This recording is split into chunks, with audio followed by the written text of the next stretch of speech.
Bonjour, ici Lucie Lorrain, nutritionniste et chargée de projet. Dans le cadre du projet Je goûte, j'apprends, l'Association québécoise de la garde scolaire a reçu comme mandat d'effectuer une analyse des pratiques des services de garde relative à l'utilisation de l'allocation disponible par l'entremise de la mesure 30011. Il a été convenu avec la coordonnatrice du projet au ministère de l'Éducation et de l'Enseignement supérieur de faire une collecte de données auprès des services de garde concernés. Cette narration vise à vous présenter une vue d'ensemble des résultats du sondage et les recommandations qui découlent de l'analyse des principaux constats. À titre d'information, la mesure 30011 s'inscrit dans les règles budgétaires des commissions scolaires. Elle prévoit des allocations supplémentaires pour frais de collation de 110 par enfant inscrits sur une base régulière au service de garde, et ce, dans les écoles dont l'indice de seuil de faible revenu est de 8 à 10. Il ne s'agit pas d'une mesure protégée, ce qui signifie que les allocations peuvent être transférables. Il n'y a pas non plus d'obligation de suivre la politique cadre pour un virage santé à l'école. Un sondage servant à faire une première collecte de données a été élaboré en concertation avec plusieurs collaboratrices du réseau de la santé et de l'éducation. Ce sondage a été acheminé aux 419 écoles qui bénéficient de la mesure 30011. Dans un premier temps, un courriel d'information a été envoyé le 3 décembre 2019 aux porteurs de dossiers des services de garde dans les commissions scolaires et aux directions des 419 écoles visées. Ce courriel contenait une lettre d'information et une copie en format PDF du sondage. Puis, via un courriel, une demande de remplir le sondage en utilisant le lien en ligne a été envoyée au personnel technicien des écoles visées. Le personnel technicien avait jusqu'au 20 décembre 2019 pour répondre. Au total, il y a eu 136 techniciens-techniciennes qui ont répondu, dont 58 dans la région de Montréal, pour un taux de réponse de 32 et de 27 en moyenne pour Montréal.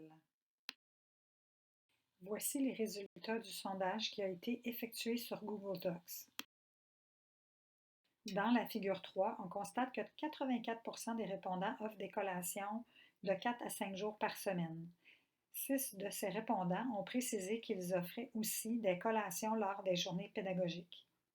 Parmi les 8 écoles qui offrent des collations de 1 à 3 jours par semaine, 4 ont mentionné répondre également aux besoins ponctuels. Dans la figure 4, on note que 93 des répondants ont mentionné offrir des collations en fin de journée.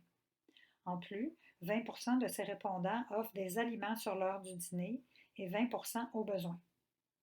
3 personnes ont mentionné qu'il y avait distribution de collations dans les classes lors de la première période du matin. En ce qui concerne les critères d'achat de collations, c'est 65 répondants, donc la moitié des écoles, qui recherchent des collations à faible coût. 92 écoles, 75 veulent répondre aux orientations de la politique alimentaire de la commission scolaire ou du ministère de l'Éducation. On peut donc penser que c'est plus du quart des écoles qui n'offriraient pas toujours des collations de bonne valeur nutritive aux élèves. En ce qui a trait à l'alimentation éco-responsable, 48 répondants, 38 recherchent des produits locaux ou de saison et 31 répondants, 24 achètent des collations avec un minimum d'emballage pour réduire les déchets. En contrepartie, c'est 36 répondants, 26 qui recherchent des portions emballées individuellement. 122 services de garde, 95 se font livrer leurs collations en vert dans le graphique. 121 répondants, 94 ont mentionné se déplacer pour aller faire les achats, en bleu, dont 56 qui vont au supermarché, une tâche qui n'est souvent pas calculée dans leur temps de travail. Seulement 19 achètent des collations auprès du traiteur scolaire. Des ententes avec ces derniers pourraient être envisagées et entraîneraient sûrement une réduction du temps requis par le personnel scolaire pour acheter et préparer les collations. Il y a près de 29 des écoles qui achètent plus localement dans les fruiteries et les marchés publics, dont la moitié se font quand même livrer. L'approvisionnement auprès des organismes d'aide alimentaire est très peu utilisé, que par 9 écoles, 7 On constate que les services de garde achètent les collations de plusieurs façons et à plusieurs endroits. En ce qui concerne les équipements pour entreposer et conserver les collations, on remarque qu'ils sont surtout situés dans le service de garde, en bleu dans le graphique. Les résultats révèlent qu'il n'y a que 2 écoles qui n'ont pas accès à un réfrigérateur ou un congélateur pour conserver les collations. Un peu plus de la moitié des écoles ont des équipements pour préparer les collations. On peut donc penser que les autres écoles, 46%, doivent acheter les collations toutes préparées, qui sont souvent plus coûteuses et emballées individuellement. Cette analyse est en cohérence avec le fait que seulement 30 répondants, 24%, ont inscrit rechercher des collations sans transformation ni préparation dans leurs critères d'achat. 75% des écoles offrent régulièrement des fruits frais et 52% des légumes frais ou des crudités, soit de 1 à 5 fois par semaine. Il semble que les trempettes sont très peu utilisées par les écoles, que 10 d'entre elles en offriraient sur une base régulière. On constate aussi que les jus de fruits et de légumes sont offerts par 20% des écoles toutes les semaines. Sachant que les jus, en plus de contenir des sucres libres, sont des collations peu nourrissantes, on devrait plutôt offrir de l'eau et du lait comme breuvage de choix, tel que recommandé dans le Guide alimentaire canadien 2019. Le fromage est le produit laitier le plus souvent offert régulièrement, soit par 57% des écoles. Le yogourt est également populaire puisque 52% en offrent de 1 à 5 fois par semaine. 17 services de garde cuisinent les collations avec les élèves toutes les semaines et 44 cuisinent de 1 à 3 fois par mois. Il est à noter que 16 répondants, 14%, ont mentionné avoir un réfrigérateur dans un local d'activité culinaire, ce qui laisse entendre que peu d'écoles possèdent ce genre de local dédié. Les aliments de faible valeur nutritive comme les grignotines sont offerts de 1 à 3 fois par mois par 19 écoles et les gâteaux et sucreries par 5 écoles. Fait étonnant, 3 écoles en offrent régulièrement, soit entre 1 à 2 fois par semaine. Le sondage demandait comment les services de garde arrivaient à offrir des fruits et des légumes frais aux élèves sur une base régulière. Voici un résumé des 108 stratégies qui ont été partagées. Certains répondants ont mentionné que le conseil d'établissement de leur école avait voté pour qu'il n'y ait que des fruits et des légumes frais qui soient offerts à la collation. Plusieurs écoles ou commissions scolaires ont des ententes avec un fournisseur de fruits et légumes frais, leur permettant ainsi de réduire les coûts et d'être livrés.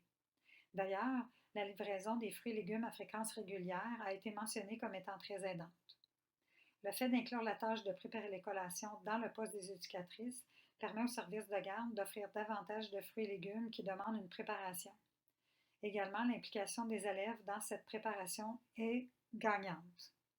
Plusieurs achètent des fruits et légumes qui ne requièrent pas de préparation, par exemple bananes, pommes, oranges, bébés carottes ou qui sont déjà coupés. D'autres achètent des fruits et légumes qui n'ont pas à être réfrigérés ou qui se conservent longtemps. Plusieurs arrivent à réduire le coût par l'achat de fruits et de légumes en promotion. D'autres utilisent les restes des autres programmes, comme par exemple du club des petits déjeuners. Plusieurs s'attardent à rendre les fruits et légumes attrayants, soit en variant les présentations ou en animant des dégustations ou en faisant des bricolages à base de fruits et légumes avec les élèves. Voici un résumé des 78 astuces qui ont été partagées pour réduire les emballages. Utilisation de vaisselle et de plats lavables et de papier brun pour faire la distribution. Utilisation de sacs écologiques et recyclage des sacs commerciaux, par exemple à pommes ou à pain. Achats en gros format qui sont préparés en portions individuelles dans des plats lavables par les éducatrices et avec l'implication des élèves. Achats de gros format qui sont préparés et mis en vrac dans des contenants pour être distribués avec des gants. Achats de gros format qui sont cuisinés en recettes. Avec l'implication des élèves, c'est encore mieux. Priorité aux fruits et aux légumes qui sont naturellement sans emballage. Plusieurs répondants ont mentionné vouloir réduire les emballages, mais ça leur semblait difficile dans le contexte où ils doivent acheter des portions emballées individuellement, soit par manque de temps pour préparer les collations ou par souci d'hygiène. Sans doute qu'en étant mieux informés et accompagnés, plusieurs services de garde pourraient réduire les emballages non nécessaires. 98 répondants ont partagé leurs astuces leur permettant de réduire le gaspillage d'aliments. Voici un résumé des principales stratégies utilisées. Elle s'assure de bien récupérer les surplus de collations pour les conserver adéquatement. Plusieurs vont par la suite les cuisiner, par exemple en soupe aux légumes, smoothies, pain aux bananes, galettes ou même bananes dans un tortillas roulé. Une grande majorité vont offrir les vendredis une journée de collation tout ski, alors que d'autres vont distribuer les restants le lendemain à différents moments, comme par exemple le matin en classe à l'heure du lunch durant l'aide aux devoirs. Certaines écoles distribuent également les restes aux parents à la fin de la semaine. 70 techniciens et techniciennes ont partagé les défis vécus en lien avec la distribution de collations. On peut résumer ces défis en 6 éléments, soit d'offrir une variété de collations nutritives, le temps requis pour effectuer les achats et préparer les collations pour être faciles à distribuer, l'entreposage adéquat des denrées, le coût plus élevé des aliments de bonne valeur nutritive, la réduction du gaspillage et la réduction des emballages. Plusieurs personnes ont mentionné l'importance de ces collations pour soutenir les élèves défavorisés et que le plus grand défi, en fait, serait de ne plus avoir accès à ces allocations. D'ailleurs, dans le projet Écollation, les élèves ont hâte de recevoir leur collation de fruits ou de légumes. C'est un moment de découverte et de partage très attendu des élèves et du personnel. Suite à l'analyse des résultats du sondage et de la littérature sur le sujet, voici les recommandations qui en découlent. Il est souhaitable que la mesure 30011, comme toute autre mesure d'aide alimentaire, réponde à la politique cadre pour un virage santé à l'école et au Guide alimentaire canadien 2019. De plus, on devrait calculer le montant de l'allocation à partir du nombre d'élèves total dans l'école et inclure des sommes pour assurer la tenue d'activités culinaires associées aux aliments qui sont distribués. Il est également important de prévoir du temps de main-d'œuvre dans les tâches du personnel en garde scolaire afin de leur permettre de bien gérer la distribution des aliments. L'implication des élèves dans la préparation des collations s'avère être une pratique gagnante, tant dans le développement d'habiletés culinaires et sociales que dans l'acceptabilité des collations proposées. À titre de comparaison, dans le projet Collation, on calcule entre 25 sous et 50 sous par portion pour couvrir les frais de coordination, transformation, préparation et livraison des fruits et légumes. Ces recommandations assureront de fournir des aliments nutritifs qui seront bien acceptés des élèves et de favoriser le rôle éducatif des services de garde. Un arrimage entre les différentes initiatives de soutien alimentaire, par exemple les programmes de déjeuner, de repas scolaires, de collation, aiderait possiblement à éviter les doublons et à réduire le gaspillage de ressources. La distribution d'aliments pourrait se faire à différents moments selon les besoins de l'école. Une mesure de soutien alimentaire universel dans toutes les écoles primaires et pour tous les élèves fournirait non seulement de l'aide alimentaire, mais un environnement favorable à la promotion de la saine alimentation, en plus d'éviter la stigmatisation en ne ciblant que les élèves qui sont démunis. Le personnel en garde scolaire démontre une préoccupation environnementale par l'achat d'aliments produits localement, par la réduction du gaspillage et des emballages. La création d'un guide de bonnes pratiques pour des collations nutritives locales et éco-responsables viendrait soutenir le personnel dans cette tâche. Des ententes d'approvisionnement auprès de fournisseurs comme des chaînes de supermarchés, traiteurs scolaires, maraîchers locaux, organismes d'aide alimentaire pourraient réduire les coûts et soutenir les écoles à respecter ce guide de bonnes pratiques. Les différents ministères concernés, de même que l'Association québécoise de distribution de fruits et légumes et le Réseau des banques alimentaires du Québec, pourraient participer à ce processus. De l'accompagnement du réseau de la santé publique aiderait possiblement à implanter les bonnes pratiques. D'ailleurs, dans le déploiement du projet Écollation, le soutien des agents de promotion a d'ailleurs été identifié comme une des conditions favorables à son implantation. La mesure 30011 semble très utile pour offrir du soutien alimentaire. Afin d'être plus porteuse, cette mesure aurait avantage à être bonifiée, encadrée et arrimée aux autres programmes. L'environnement physique et social où l'aide alimentaire est offerte devrait être agréable et positif, favorisant ainsi le développement de saines habitudes alimentaires des élèves.